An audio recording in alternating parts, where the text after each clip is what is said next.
So you might have heard about a fan film called Spider-Man Lotus. I decided to sit through it. The movie's final runtime is 2 hours on the dot, I'm pretty sure. I'm not going to fact check it because I honestly do not care. Now, Spider-Man Lotus has been the talk of the town for the past week as it released last week on YouTube. And honestly, you probably have heard of the controversy surrounding it. And, it really sucks because this fan film had a lot going for it.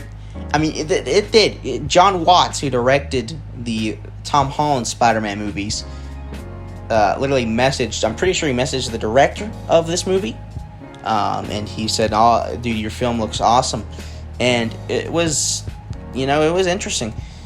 Now, Spider-Man Lotus is a film kind of showing, I guess you could say, the aftermath of the Gwen Stacy death. Obviously, it kind of shows the night Gwen Stacy died. The famous comic, obviously, I'm pretty sure Green Goblin dies to his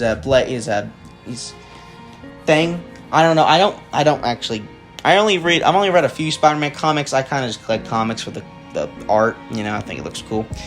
I do read some comics. I mainly read Spider-Man, and yeah. Y'all need to check out the new Miles Morales run. That's pretty good. That's pretty cool. There's a pretty cool fight in the last one, I heard. I still need to get caught up. I'm like a few issues off. My comic store didn't have one of them, so I just kind of, that's how it. Anyways, back to the movie review. Where were we at about this movie? So, like I said, it had a lot going for it. John Watts. When you get a director of Spider-Man movie, 3 real Spider-Man movies, you kind of have everything going for you. This film had a $100,000 budget, and you can see where a decent amount of the budget went in. Suit looks nice. Like the Spider-Man suit for this movie is honestly better than a decent amount of the live-action Spider-Man suits. It's better than all of Tom Holland's, that's for sure. Actually, maybe not his final swing suit, No Way Home, but it's better than that. Better than all of his other ones. Not better than Tasman 2 suit or Toby's suit, that's for sure. Those are my 2 favorites. But yeah, anyways, back to the movie here. So, the movie is surrounded by a lot of controversy, which honestly sucks. Like I said, it had everything going for it. Let's just say the director and Spider-Man himself and Green Glizzy Gobbler had a lot of things to say. Not a lot of great things, I'm gonna be honest with you. I think Green Goblin apparently was the worst out of them, the actor. He said some crap, he said some stuff, man. And it's not that cool, And then Spider-Man actor, and then their director. I don't know who was and also I want to make it clear, the actors for Gwen, MJ, and Harry, they did nothing wrong. They're just normal people.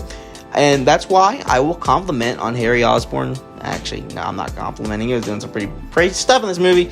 If you watch it. I'm going to be honest with y'all. I'm going to be honest, okay? This movie's okay. It's not the worst thing I've ever watched in my life, okay? Is it the worst Spider-Man movie? Yeah. I think he kind of... I watched Tasman 2 the other day, and man, I wanted to like it so much, but I just didn't. The first 30 minutes was great, by the way. After that, I just didn't care for it, and it really sucks, but, that's okay. It's okay. It's alright, you're not going to like everything in life. Now, this movie has 2 major fights, one with Shocker and one with Green Goblin. I think I like the Shocker one a little more, honestly. There was just more cooler stuff, in my opinion. The Green Goblin one was kind of just... I didn't care for that one, honestly. But Shocker isn't even using shockwaves. He's using, electricity, which is kind of stupid, but you know what? That's okay. We got those YouTube green screen stuff. We can put that there for you, so, that's great. Then, Green Goblin fight was actually kind of crazy. There's a lot of fire going on, so it was actually hard for me to understand what was going on in the actual scene. Obviously, Gwen Stacy died by then. They kind of show that. Obviously, this is about the night that Gwen Stacy dies comic. Pretty sure. And we kind of see the aftermath, and we see the night before the death. The aftermath is crazy, but something I want to say after the death of Gwen. Peter is mean, man. when Peter went to go to Gwen's grave, MJ decided to come over come over to the grave to him, and that he was mean, man. Like, I mean, golly, he was letting it all out, and yeah. Definitely see how that Spider-Man actor did that by those lines. I can tell. All right, I know they're not fake now. I never said they were fake, by the way. I always knew they were real. I can tell. Actually, I couldn't really tell. I just kind of went along with it. Kind of went along with all the controversy. Once you actually do proof and evidence, it's.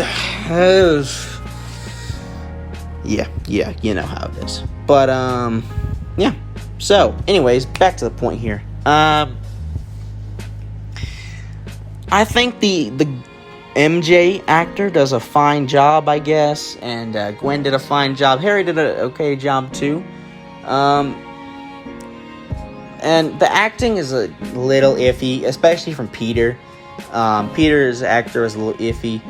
And like I said about Peter being mean, there's a scene. Most of the movie I feel like most of the movie took place in this kid's bedroom with Spider-Man stuff everywhere. Which looked pretty cool. I'm not gonna lie, that did look like a pretty cool room. Until you see all the newspapers on the wall. Golly, yeah. So Spider-Man goes to this one kid's house.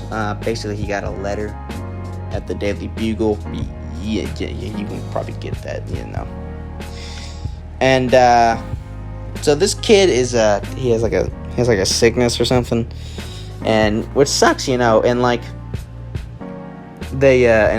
Peter just visits him, and it just made me think back to that episode of the Spider-Man animated series from the 90s, and I just that episode, you know what I'm thinking of, and I know what you're thinking of when you think of that.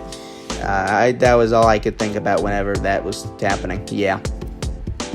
So he visits this kid with this I don't know what disease he had, but he was dying basically, which sucked, But Peter went to his little. They played Spider-Man stuff for a little bit. They played a video game, which looked cool, I guess. It was cool. But they started talking. They kind of talked about just a lot of Spider-Man stuff. The kid really liked talking because, Spider-Man, his hero, was there in his bedroom. It was cool. And then, Peter decides to start kind of going crazy. After the kid mentioned the girl on the bridge, he kind of lost it. That was little iffy on that. Just a little iffy on that. And that was kind of crazy to me, man. Peter was mean to this kid. I mean, that was not Spider-Man. That was symbiote Spider-Man, if anything. That was that was Bully Maguire, maybe to the next level. And Peter, I think he realizes he disappointed the kid, and but he left anyways. And then I think he came back a little later. I don't know, man. I was watching the Probably Spider-Man stream. It was just, I was like, you know what? I'm gonna watch Probably Spider-Man. He's gonna make it a lot more entertaining. He talked a little bit during the entire movie. He talked a little bit. Yep, that's how I watched Spider-Man Lotus. But that's all right. Anyways, what's something else to talk about? So, okay, wait, back to the whole kid thing. So Peter goes back to the kid. They talk for a little bit. Peter kind of, he's a lot. He acts like a little bit better of a Spider-Man here by the end of the clip, I guess. And Peter reveals his identity to the kid, and literally, it's impossible not to think of that one scene from the animated series. It's impossible, man. And it was something else. That's all I was thinking about the entire last bit of the movie. That's all I could think about. And, obviously, the movie not ending with a, big battle obviously makes sense. $100,000 budget, there's only so much you can do. I don't know why I was expecting the Green Goblin to be the final fight for so long of it. But the entire Shocker fight, well, at least the non-VFX part of it leaked like about a year ago, so I already knew it. I kind of already knew how that fight went down, but yeah, it was alright. So yeah, honestly, Spider-Man Lotus was okay. I didn't think it was great. So yeah, this was a movie review of mine, so you might have left by now. If you're here still, thank you. So you know. Yeah. Now, obviously, I watched this trying to put aside the controversy, but, you know, it is a tragedy of how this movie just fell from the highest places up, man. It was a real fall from grace, is what you could say. Oh, golly, man. Golly. It really sucks what happened to this movie. I don't think it would have got nearly as much hate as it did, but, you know, people would, oh, this chair is squeaky. I don't think people would be like, you know, I watched the dude's, like, 15-minute apology. Golly, you know, it only takes you 5 seconds to say, hey, bro, I'm sorry. I'm just kidding. But, you know, just honestly, it was kind of crazy that time that video got released, you know. It was a horrible thing. So, you know, that kind of sucks. But, you know, hope y'all enjoyed this video. All I'm going to say is this movie was okay. Wasn't great. Wasn't the worst thing I ever watched, you know. I didn't love it, but, you know. It is what it is. Not watching again. Don't recommend it.